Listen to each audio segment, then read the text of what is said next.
The Summer Love Crochet Vest. This is a top-down crochet lace vest that combines several easy beginner stitches to create a casual vest that you can wear with anything. It has a bohemian flair, but is super functional and therefore can be accessorized with many styles. The construction style of the yoke is raglan shaping, and the entire vest is worked in one piece. Edging is added at the end using spaces made by stitches at row ends. We used Be So Fine yarn for this project, which is a #1 fingering weight bamboo yarn. You could also use any of my other #1 fingering weight yarns. This is Be So Fine yarn. This is Be So Fine bling yarn with a thread of pure silver plied into the bamboo yarn. And this is Be So Lush yarn, which is #1 fingering weight, but bamboo and cotton blended together. You're also going to need a size 4mm or G6 crochet hook, a yarn needle, and scissors. The pattern comes with 2 detailed charts, and it is written for 5 sizes, 36-inch bust through 52-inch bust. This is one of the 2 charts that's included in the pattern. You get a chart that shows you how to get established in the top-down increasing raglan yoke, and then a second chart for the lower body stitch pattern. So I wanted to quickly go over how to read this. So that first row of foundation ovals starts here and comes around.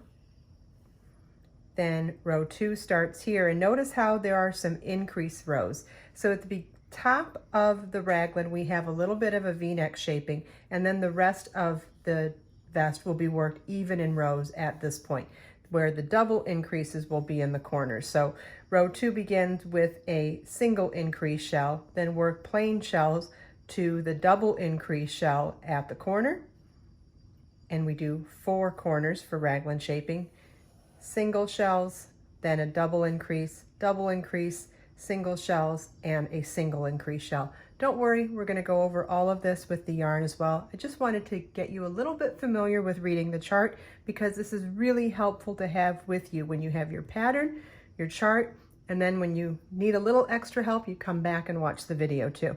So then notice how the numbers are on the opposite sides. That shows you where that row starts. So row 3 starts here and works our way around, then 4 goes this way, and you have this key up here that will spell out exactly what each of those stitches means, what each of those symbols means with the names, and all of that is referred back to in the pattern and the stitch guide in the pattern as well. Keep in mind that everything that I show you in this video is for demonstration purposes only. Depending on what size you're making of the vest, you may need to repeat some of the things that I'm showing you more or less times. So like for example, on row 1, we're doing the foundation oval to set up. I'm going to do 20 foundation ovals, but you'll want to refer back to the pattern to make sure you do the right number of foundation ovals for whatever size you're making. So we started by tying the yarn to the crochet hook, and if the first foundation oval starts with a chain 4 and then double crochet into the 4th chain from your hook. Yarn over, insert your hook into that 4th chain from the hook, yarn over, pull up a loop, yarn over, pull through 2 loops on your hook, and yarn over, pull through 2 loops on your hook. Our first foundation oval is complete. I'll do another one, chain 4 and double crochet in the 4th chain from your hook.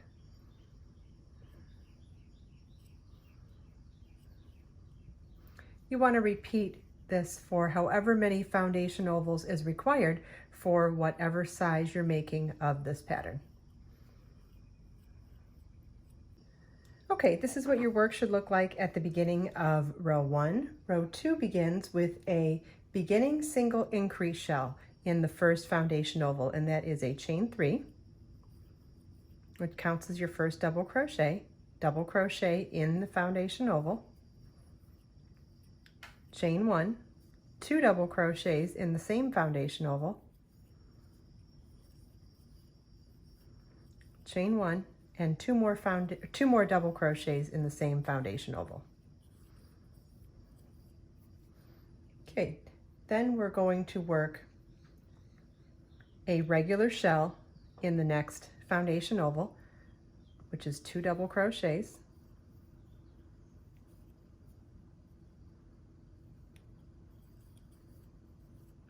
chain 1, and 2 double crochets. Now, depending on what size you're making, the pattern will tell you how many times to repeat that single shell before we do a double increase shell. So refer to your pattern to see how many of the single shells we do, and then I'll show you how to do the corner. In the next foundation oval, we're going to work a double increase for our raglan shaping, and that's 2 double crochets, chain 1, 2 double crochets, chain 1, 2 double crochets, chain 1, and 2 double crochets. In a double increase, we have 3 chain 1 spaces instead of 1. Okay, and so you want to refer back to the pattern to see how many times in what sequence you're going to add a shell and a double increase shell around this first round, and then at the end of the round I'll show you how to work the single increase shell. Okay, at the end of the row we're going to work a single increase shell, which is going to be very similar to the beginning single increase shell. The only difference is we don't have to start with a chain 3 to count as our first double crochet. So it's 2 double crochets in the oval, chain 1, 2 double crochets in the same oval, chain 1, and 2 double crochets in the same oval. So on a single increase shell you have 2 chain 1 spaces. On a regular shell you have 1 chain 1 space, and then on the double increase shells we have 3 chain 1 spaces. And this is what the end of row 2 should look like. You should have a beginning single increase shell at the beginning of the row, a single increase shell at the end of the row, 4 double increase shells for our raglan shaped corners, and then regular shells in the rest of the foundation ovals across. Regardless of what size you're making, all of those components you should have at this point. So now we're ready to begin row 3, and row 3 has no shaping, so we're going to work a beginning shell, which is chain 3 that counts as a double crochet, and work in that first chain 1 space. We'll work double crochet, chain 1, and 2 double crochets. Again, no increasing whatsoever on row 3. In each chain 1 space across, we're going to work a shell, 2 double crochets, chain 1, and 2 double crochets. I just want to point out really quickly that you do want to be mindful of what a chain 1 looks like and what a space between 2 double crochets looks like. Notice how there is a gap between each of the shells. It would be an easy mistake to make to think that that's another chain 1 space. So you just want to be mindful to make sure that you work your shells in the chain 1 space of each shell and not in the space between the shells. And so for row 3, we're going to work 2 double crochets, chain 1, 2 double crochets in each chain 1 space across. This is what your work should look like at the end of row 3. On row 4, we're going to be doing an increase round again. So we'll do the beginning single increase in the first chain 1 space.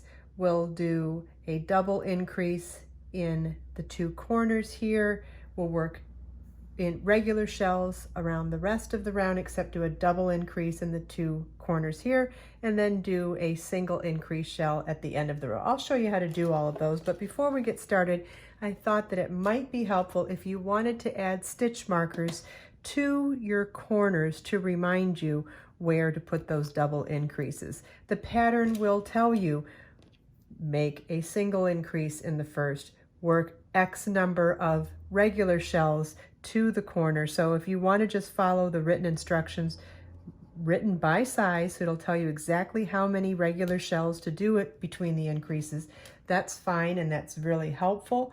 But if you would also like to be able to, work without the pattern, sometimes that's fun too.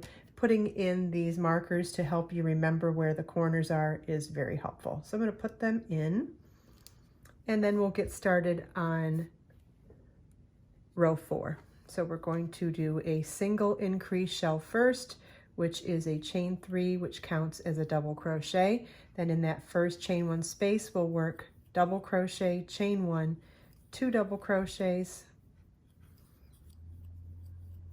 chain 1, and 2 double crochets.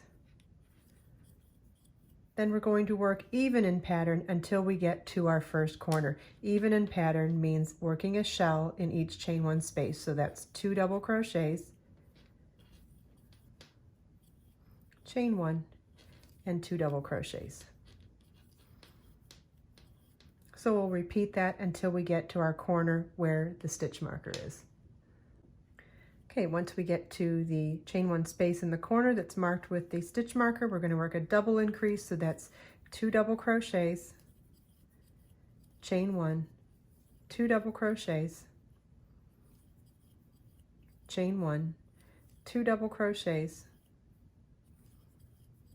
chain 1, and 2 double crochets, all in that same chain 1 space.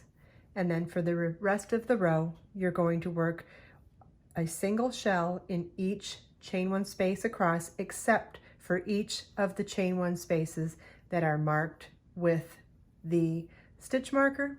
Again, that's written out completely in the pattern if you want to follow along with that instead. And then at the end of the row, we do a single increase, and I'll show you that when we get there. And in the last chain 1 space, we'll work a single increase shell, which is in that chain 1 space, we'll work 2 double crochets, chain 1, 2 double crochets, chain 1, and 2 double crochets. And this is what your work should look like at the end of row 4.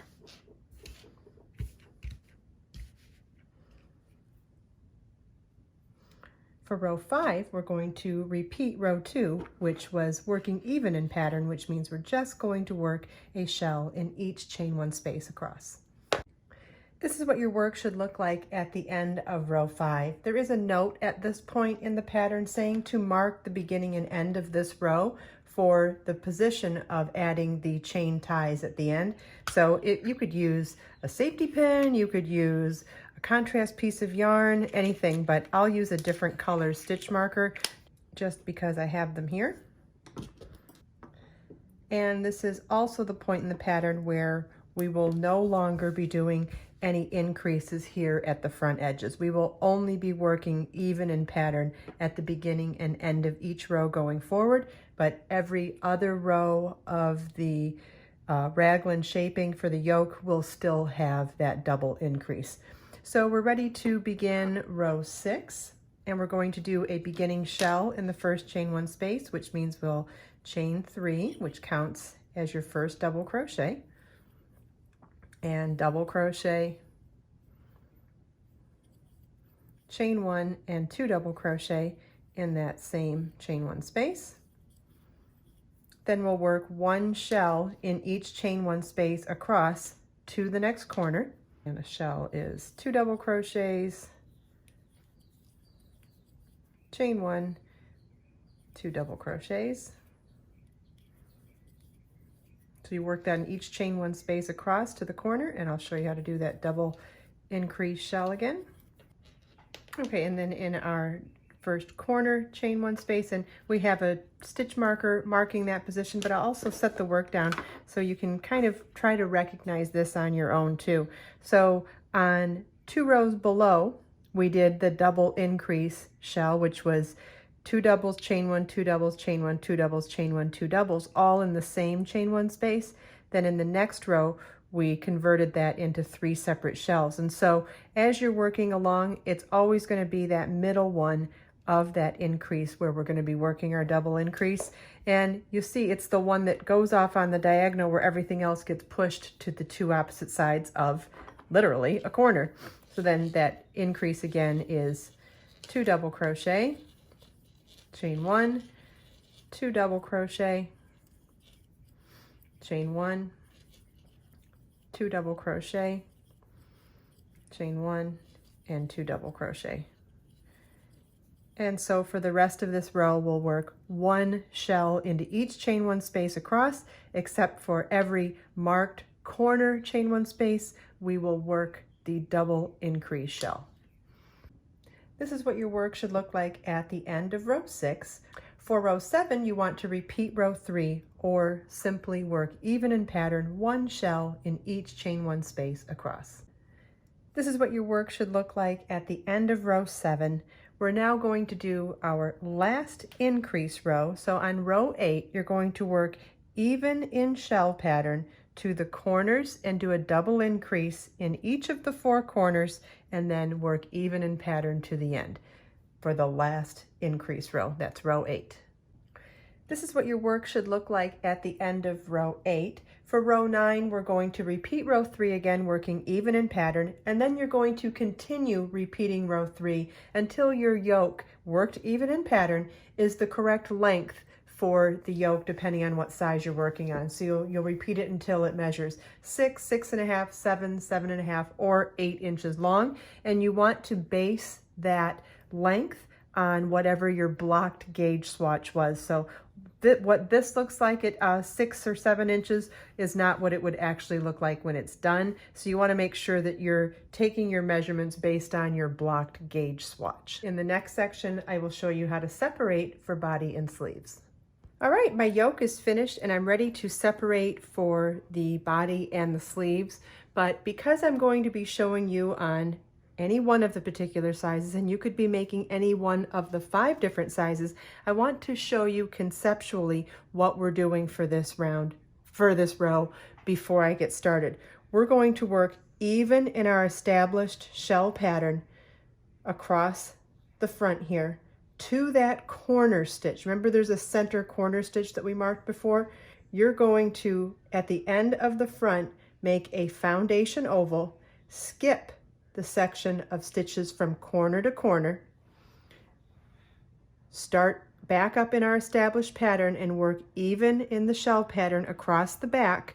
Then when we get to the next corner stitch, we're going to work a foundation oval, skip all the stitches across to the next corner stitch, then start working back in our established pattern of the shells across the rest of the front. Okay, so now let's do that with the yarn. Okay, so we're going to begin our row with the beginning shell.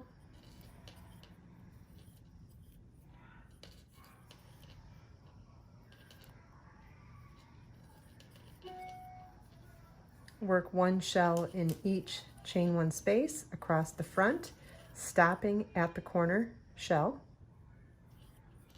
In whatever size you're making of the pattern will tell you exactly how many shells to work in and how many shells to skip. But I think it's better for the video if I just show you conceptually, because that way, whatever size you're making, you're doing it exactly the same way as I'm doing it here. Now we're going to make a foundation oval, which is chain 4, like we did in the first row, double crochet in the 4th chain from our hook, and that's going to be your underarm section. Skip across this whole section of stitches. We'll work back in our established pattern. So 2 double crochet, chain 1, and 2 double crochet in the chain 1 space. Before we keep going though, I want to show you what we did though. So we worked across the row. We did a foundation oval. We skipped the stitches from corner to corner. Then we picked back up to work in pattern across the back now. And so what we've done is created a sleeve. And so we'll repeat this now for the second side of this row as well. All right, we worked all the way across the back, and we're going to work a foundation oval, chain 4, and double crochet into the 4th chain from your hook, which will be our second underarm section.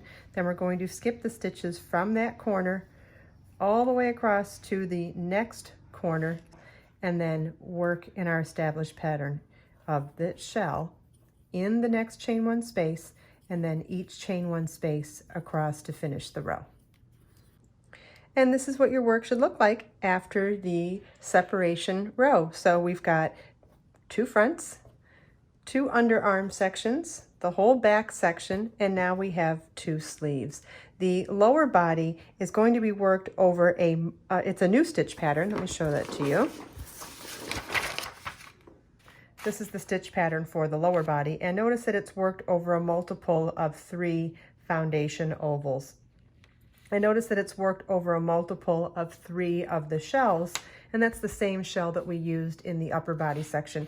So if you don't have a multiple of 3 shells for your final row, and this varies from size to size, what you're going to want to do is evenly space across the row a couple of single increase shells. Remember when we did the single increase shells on the side of the row here? So if you need to do that, this is the place you want to do that, because at when we start the lower body, we're going to need to have a multiple of 3 shells to begin that.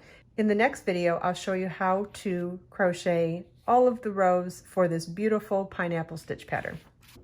I hope you enjoyed this video. If you have any questions at all, please feel welcome to leave them for me in the comments. And if you check out the video description, I've provided links for everything we talked about in this video. Let us make time to create, share, and inspire today and every day. I'll see you in the next video.